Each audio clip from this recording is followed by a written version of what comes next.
et que pour réveiller une personne, il faut lui mettre un taquet dans la tête. Eh ben, je lui ai mis un taquet, voilà.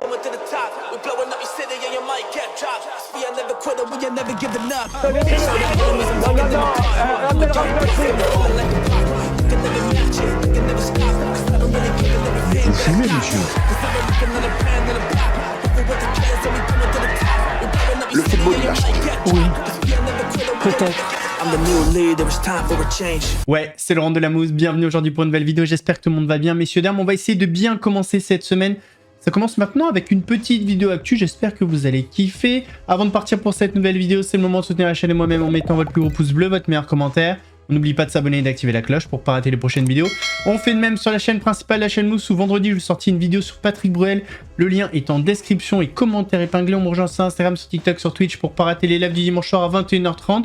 On va chercher à boire à manger, on se met à l'aise et moi je m'occupe du reste. La passe d'armes entre Jordan Bardella et Kylian Mbappé continue. Jordan Bardella était présent à la foire de l'Ascension à Beaucaire dans le Gard et il a réagi encore une fois aux propos de Kylian Mbappé. Moi je suis toujours extrêmement gêné de voir des multimillionnaires qui se déplacent en jet privé, qui jouent dans des clubs très loin du quotidien des Français, donner des brevets de moralité et faire la leçon aux millions de Français qui n'arrivent plus à boucler leur fin de mois.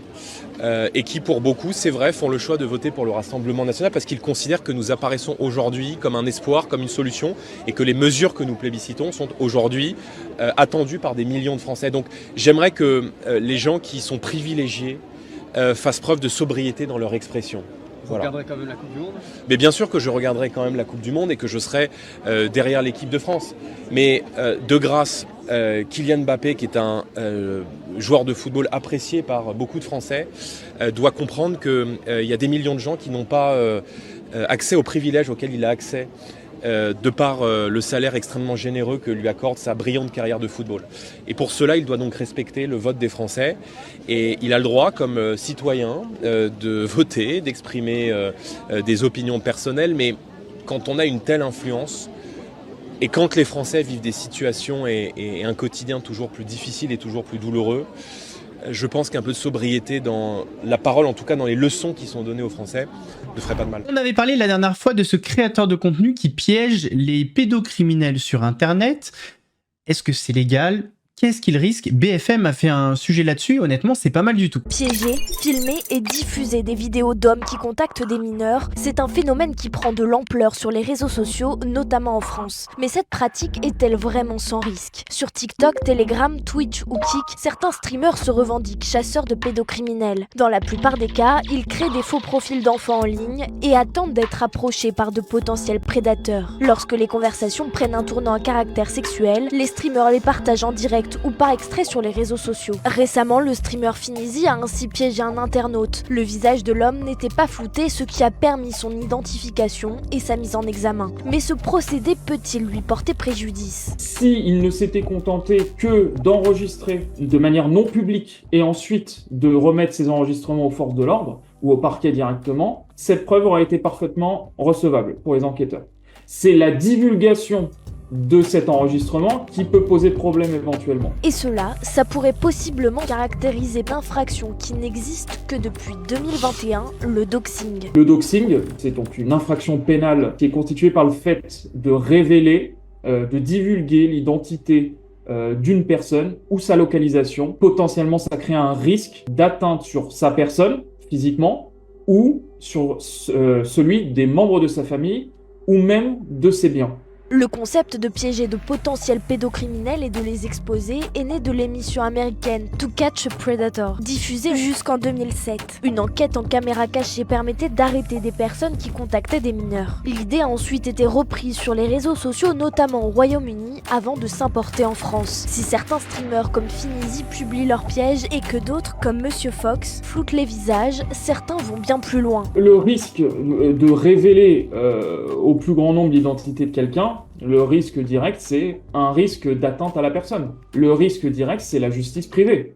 C'est-à-dire qu'une personne, finalement, va se dire On va se faire justice nous-mêmes et puis on va chasser la personne, on va la passer à tabac, on va même potentiellement la tuer. Donc c'est en ça que là, il y a un risque majeur. A contrario, dans le respect du cadre légal, des associations citoyennes se mobilisent, elles aussi, pour traquer des pédocriminels. Il y a eu un nouvel épisode de l'émission Legend, et dans celle-ci, ils ont parlé de Xavier Dupont-Ligonnès. Il y a eu plein de nouvelles révélations, dont notamment une sur l'orientation sexuelle de Xavier Dupont-Ligonnès. Xavier, je pense qu'il est homosexuel. Si vous cherchez Xavier aux États-Unis, vous devriez chercher dans le milieu homosexuel. Quand il parle de péché mortel sur les réseaux sociaux, c'est pas d'avoir décimé toute sa famille, ce sont ses pensées. Est-ce que tu le vois en couple? Est-ce que tu le vois accompagné ou est-ce que tu le vois seul? Pour moi, il n'a... Alors, évidemment, il est très catholique. À un moment donné, il parle sur les forums de péché mortel. Il fait des recherches sur qu'est-ce que veut dire le péché mortel. Pour moi, les femmes, il ne les aime pas. Je pense qu'au fond, lui, il aime les hommes. Il avait 2 grands amis, Emmanuel Tourneur et Michel Rétif. Et pour moi, c'était les hommes de sa vie, pour le coup, au sens propre comme au sens figuré. Donc je pense qu'il est avec une femme, mais pour faire encore la même histoire de middle class là-bas, pour s'inventer une vie un peu plus puritaine. D'autant qu'au Texas, ils sont hyper puritains. Il est hors de question de valider l'homosexualité, ou en tout cas... Toi, tu le vois homosexuel? En tout cas, refoulé. Parce que pour moi, il sait pas autant. Quand il parle de péché mortel sur les réseaux sociaux, c'est pas d'avoir décimé toute sa famille. Ce sont ses pensées, pour moi. C'est surprenant. Qu'est-ce que toi, tu en penses? Est-ce que tu penses qu'il y a une petite probabilité que ça soit vrai, ça? Alors, effectivement, on a toujours su que Emmanuel Tourneur était probablement très amoureux de Xavier, puisqu'il l'a suivi toute sa vie. Hein. Emmanuel Tourneur, Xavier déménage son meilleur ami. Mais qui était en couple? Non. Emmanuel Tourneur, c'est un homme qui a toujours été amoureux de Xavier. Bon, lui, il est homosexuel. Lui, il a fait son coming out. Ah oui, il a fait son coming out. Lui, c'est un homosexuel. Donc, il a suivi Xavier toute sa vie. C'est-à-dire que Xavier, il a déménagé de multiples fois. Et Emmanuel Tourneur l'a toujours suivi partout. Et d'ailleurs, c'est intéressant la personnalité de comprendre aussi tout ça. Donc, il y a un deuxième ami qui est Michel Rétif. Est-ce que Michel Rétif était homosexuel ou amoureux de Xavier? J'en sais rien. Ouais. Moi, j'ai jamais eu ce sentiment-là. Pourtant, je l'ai rencontré, Michel.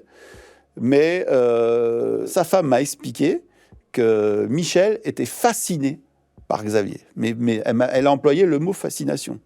C'est-à-dire que bizarre dès pour Xavier... un ami. Ouais, c'est bizarre, ouais. C'est malsain. Mais bon, ils sont allés ensemble aux États-Unis. Ils ont vécu des choses, probablement très longtemps. Plusieurs fois, ils ont fait des voyages. Mais il se trouve que dans mes recherches, j'ai aussi interrogé un autre homme qui est parti aux États-Unis avec Xavier, où ils se sont rencontrés là-bas en Floride. Et le monsieur m'a dit, Xavier, je pense qu'il est homosexuel. Si vous cherchez Xavier aux États-Unis, vous devriez chercher dans le milieu homosexuel. Il te dit ça? Il me dit ça. Il me dit, si vous voulez le trouver, cherchez-le dans le milieu homosexuel de Floride. Bon, moi, à l'époque, quand il me dit ça, j'ai aucune connexion avec l'homosexualité de Xavier. Je sais que donc il y a une fascination entre 2 hommes qui sont très proches de lui. Maintenant, Anne me dit qu'elle a des ressentis sur l'homosexualité. Bon, voilà. Oui, c'est juste des... Voilà. Moi, je pense que c'est... Je suis pas sûre qu'il soit cherché dans la communauté gay.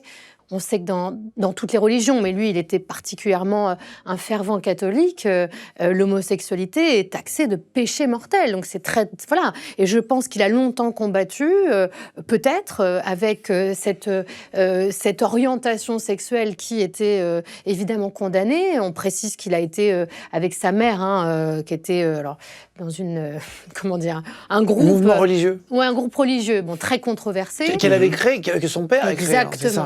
Exactement, dans lequel elle prétendait recevoir des messages de la Vierge Marie. La Vierge Marie. Donc, on imagine déjà l'étouffement familial, religieux, la moralité dont il avait été pourvu et qui a certainement fait qu'il ne s'est pas autorisé tout ça. Parlons de Patrick Bruel, Patoche, qui est toujours plus dans la sauce. Hasard du calendrier, si je puis me permettre.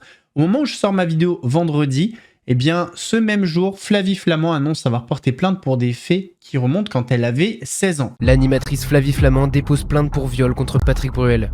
Le journal Mediapart a révélé que l'animatrice de 51 ans a déposé plainte pour viol à l'encontre du chanteur Patrick Bruel ce mercredi, une démarche aujourd'hui officialisée par Flavie Flament dans un post Instagram. Les faits remonteraient à 1991 alors que la star en devenir de TF1 n'était âgée que de 16 ans. À l'époque, Flavie Flament participe déjà au tournage de plusieurs émissions sur lesquelles le chanteur en pleine Bruel Mania l'aurait repéré. Selon la déposition de l'animatrice, c'est à l'issue d'un de ces tournages que l'adolescente se retrouve au domicile parisien du chanteur alors âgé de 32 ans qui lui sert un thé. S'ensuit un blackout pour la jeune Flavie Flament qui découvre à son réveil le chanteur en train de reboutonner son pantalon avant de la raccompagner. Toujours selon l'animatrice qui a recroisé le chanteur au cours de sa carrière, ce dernier aurait reconnu avoir eu une relation sexuelle avec elle, niant toutefois l'avoir forcée. Patrick Bruel, interrogé par Mediapart, réfute fermement ces accusations, les jugeant gravissimes, ignobles et insupportables et ne reposant sur aucun élément matériel. Il y a 10 ans, en 2016, avant les révélations du mouvement MeToo, Flavie Flament avait accusé le photographe mondialement connu David Hamilton de viol lorsqu'elle avait 13 ans. Ce dernier avait finalement mis fin à ses jours après les témoignages d'autres victimes l'accusant de viol. Ces dernières semaines, les accusations de violence sexuelle à l'encontre de Patrick Bruel se multiplient. Au total, une trentaine de femmes ont dénoncé le comportement de Patrick Bruel en marge de ses concerts, d'interviews et de tournages ou encore de massages entre 1991 et 2019. Le chanteur est aujourd'hui visé par 3 enquêtes ouvertes à Paris, Saint-Malo et Bruxelles pour tentative de viol et agression sexuelle. L'artiste qui a fêté ses 67 ans hier est toujours programmé en tournée à partir du 2 octobre prochain. L'artiste, demander des massages du Baltrou, je sais pas si c'est être un artiste. En tout cas, Patrick Bruel a répondu à ces accusations. C'est un petit peu bizarre sa défense parce qu'il répond à Flavie Flament, mais pas trop aux autres. Je ne peux plus laisser se propager des rumeurs absurdes et écœurantes. Je ne comprends pas pourquoi Flavie Flament raconte une histoire sordide. Cette histoire est fausse. Patrick Bruel nie avoir violé l'animatrice lorsqu'elle avait 16 ans, évoque une brève histoire, ni violente ni contrainte, avant d'ajouter « Je comprends que notre différence d'âge puisse faire réagir aujourd'hui ». Un mea culpa plus qu'insuffisant pour Élise Selimovic-Lartillé, militante au sein du collectif féministe Nous Toutes. Déjà à l'époque, c'est pas quelque chose de normal de sortir avec une mineure.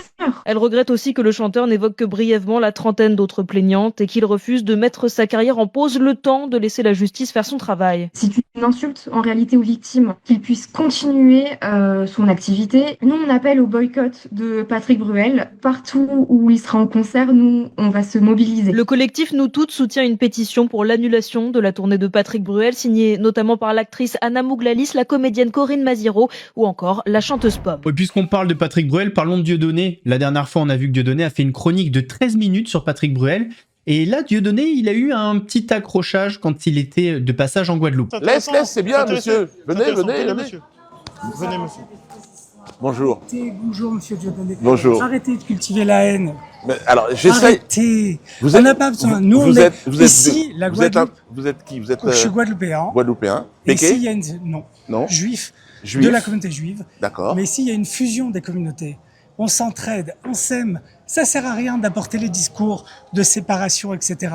C'est pas vrai. Les Libanais, les Juifs, les Indiens, les Guadeloupéens, les Métis, tout le monde s'entend bien. Il n'y a pas de colère. N'amenez pas ça ici, s'il vous plaît. Non, je ne suis pas venu amener. Alors, laissez-moi répondre. Vous faites ça depuis 20 ans. Laissez-moi répondre. Vous êtes peut-être, vous ne me connaissez pas, c'est la première fois qu'on se croise, et vous dites, vous avancez sur moi des propos qui me paraissent. Vous ne me connaissez pas. Je suis à moitié blanc, à moitié noir. Pourquoi voudriez-vous que j'emmène de la division entre ces deux communautés? Ça depuis 20 ans, depuis votre avec sketch les Juifs chez Fogiel. Pas du tout. Messieurs, dames, je pense que vous vous en souvenez. On aurait aimé ne jamais assister à ça, mais le TikToker Mehdi était arrivé au bout du rouleau. Il s'était donné la mort. Sur le plateau d'Ajla, la meilleure amie de Mehdi était présente et elle a parlé surtout de Ramous, de ce qu'il fait, le fait qu'il y a une enquête en cours contre lui. Et c'est vrai que quand on se met à sa place, on se rend compte qu'elle a dû gérer beaucoup de violence en plus du deuil de son meilleur ami. Il est... Attends, j'ai pas envie de pleurer. Attends, excuse-moi. Ne t'excuse pas. Prends le temps qu'il te faut. Je sais même pas où en est l'affaire, tu vas peut-être me le dire. C'est assez flou, hein, même ça, pour l'instant. C'est en cours et ça avance. C'est en cours et ça avance. J'ai eu des informations il y a 1 semaine et demie, je dirais. C'est en cours et ça avance. Qu'est-ce que tu as eu comme information, Juliette? Que je peux pas vous en dire plus, il m'a dit. Voilà, je peux pas vous en dire plus, mais rassurez-vous, ça avance. En fait, j'ai appelé en détresse en disant il faut m'aider. Il est... Attends, j'ai pas envie de pleurer. Je lui ai dit, Yves... Attends.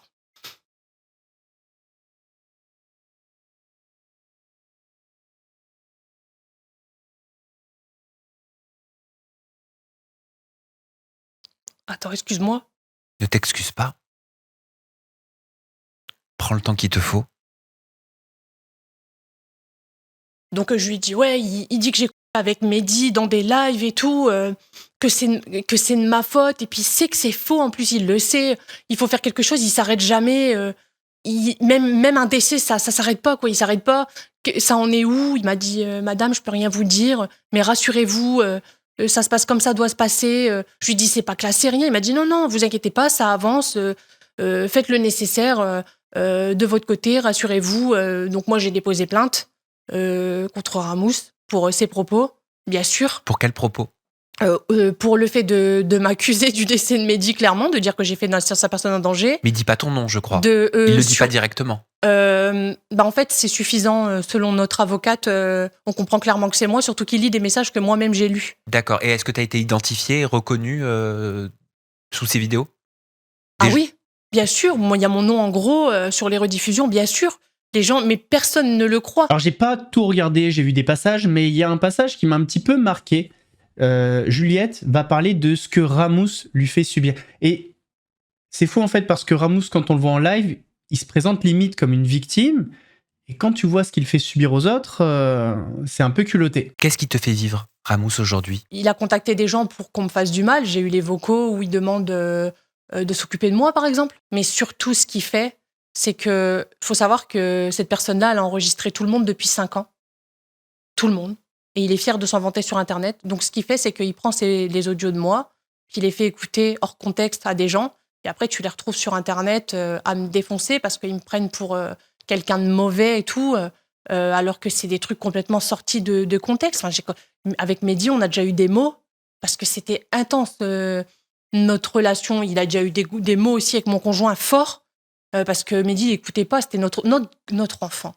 On lui disait, fais pas ça, c'est pour toi. Il le faisait quand même, Nicolas, il criait, mon conjoint Nicolas, il lui disait, écoute, tu nous écoutes pas, parce qu'après Mehdi, du coup, il était déçu des répercussions mais c'était des détails, c'était rien, mais sorti de contexte. Après un décès, il va prendre ça et le faire écouter.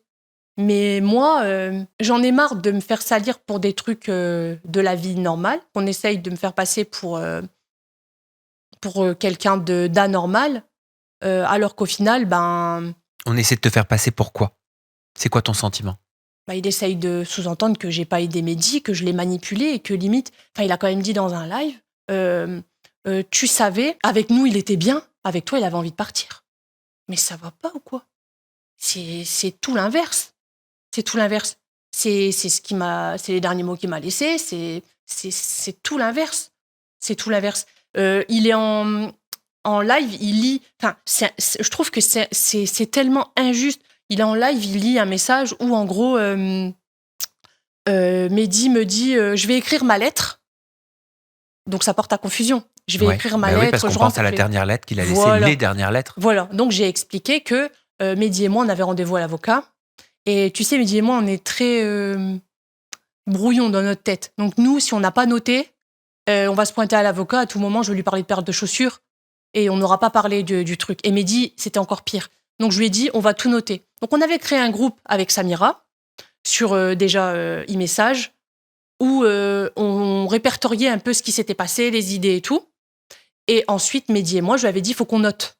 Tu prends un petit cahier et on va noter tout ce qui t'a fait, tout ce qui nous a fait, etc. On va tout noter. Comme ça, quand on va se pointer chez l'avocat, on aura un truc concis à donner parce que sinon, ça va être n'importe quoi, on va oublier des bouts.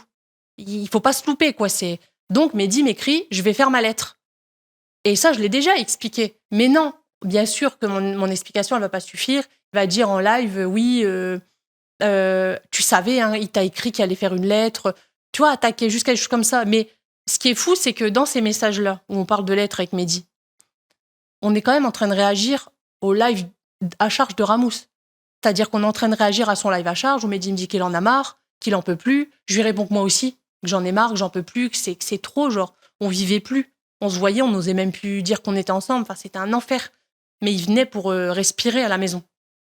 Et je me dis, c'est le gars de qui on parle dans les messages, qui nous a mis en détresse, qui en plus me reproche ce message.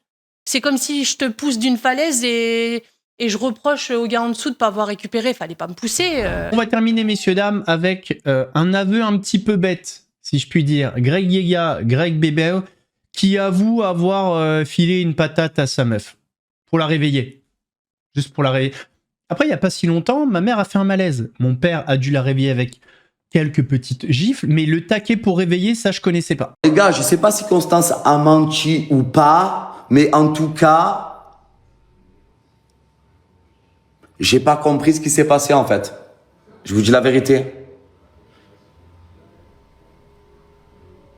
Écoutez-moi, je vais vous dire la vérité. Vous voulez qu'on parle maintenant ou pas? Parce qu'on va parler, parce que moi j'en ai marre de me faire passer pour un fou ou quoi que ce soit. Je vous dis la vérité. Ce qui s'est passé là, sur le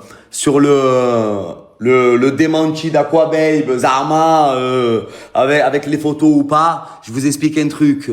Le problème, ce qui s'est passé, c'est qu'il y a eu une dinguerie et que pour réveiller une personne, il faut lui mettre un taquet dans la tête. Eh ben, je lui ai mis un taquet, voilà. Et je suis pas fier de lui avoir fait ça. Mais à un moment donné, expliquez-lui, ou vous savez quoi? Demandez-lui qu'elle fasse une prise de sang, hein, et vous allez comprendre. Et vous allez comprendre un petit peu. Alors, perso, les taquets dans ma vie, je les ai utilisés pour endormir, pas pour réveiller. Mais chacun son truc. Messieurs, dames, on arrive à la fin de cette vidéo. J'espère qu'elle vous a plu. Si c'est le cas, votre plus gros pouce bleu, votre meilleur commentaire. On n'oublie pas de s'abonner et d'activer la cloche pour ne pas rater les prochaines vidéos. On fait de même sur la chaîne principale, la chaîne Mousse, où vendredi, je sortis une vidéo sur Patrick Bruel. On me rejoint sur Instagram, sur TikTok, sur Twitch pour ne pas rater les lives du dimanche soir à 21h30. On se donne rendez-vous mercredi pour une nouvelle vidéo actu. En attendant, prenez soin de vous. Laurent de la Mousse vous salue, qui sera en direct de la Belgique à partir de vendredi. Des bisous. Mousse, c'était chaud, c'était flou, mais on a mis la loupe. Les fous, les relous, ceux qui parlent beaucoup. Ici on éclaire tout, même ceux qui fait grincer les dents. Si t'as kiffé, balance un like. Abonne-toi, rejoins la clique. Active la cloche, on remet ça bientôt. Et crois-moi, la suite va faire du bruit.